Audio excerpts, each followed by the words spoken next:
যে টঙ্গীর ইজতেমায় সর্বপ্রথম আপনারা যে টঙ্গীর ইজতেমায় মানুষদেরকে জমায়েত করেন, ইজতেমাটা হয়, এই ইজতেমার বয়স কত? আমাদের মিলাদুন নবীর বয়স 950 বছর, ইজতেমার বয়স এখনো 100 বছর হয় নাই পুরা। এটা ইলিয়াস সাহেব উনি স্বপ্নে দেখেছেন, আলহামদুলিল্লাহ একটা দল বাহিনী গঠন করেছেন।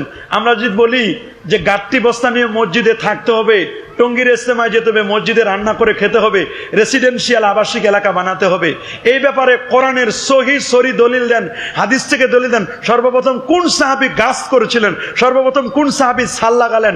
1 সাল, 2 সাল, 3 সাল? এটা যদি আমরা জিজ্ঞেস করি, নিজের বেলায় 16 আনা, নিজেরটা ঠিক। আর আমরা ঈদে মিলাদুন নবীর ব্যাপারে বলে এই জায়গায় কানা, এই জায়গায় দেখেন আর কিছু কথা বলেন। নিজের বেলায় 16 আনা আর আমাদের বেলায় কি কানা, দেখে না। আমাদের ব্যাপারে দলিল চাই, খুব বড় বড় দলিল চাই। আমরা যদি বলি যে ভালো, আলহামদুলিল্লাহ আপনারা তো নির্বাচন করেন, যে যে নির্বাচনের পাখা মার্কা করেন আর দাড়িপাল্লা মার্কা করেন আর ধানের শীষ করেন, আর আপনি যেই মার্কায় করেন, নৌকা করেন, যেই মার্কায় হোক না কেন, বা মিনার মার্কা হোক, যদি বলি সর্বপ্রথম কোন সাহাবী অমুক মার্কা নিয়ে দাঁড়িয়েছিলেন, দলিলটা দিয়ে যান। বুখারী, মুসলিম, তিরমিজি, আবু দাউদ, নাসাই, ইবনে মাজাহ, কোন কিতাবের কত পৃষ্ঠায় সর্বপ্রথম কে এরকম মার্কা নিয়ে দাঁড়িয়েছিলেন, দলিল দেন। তখন কি কোনো দলিল পাওয়া যাবে? বলেন।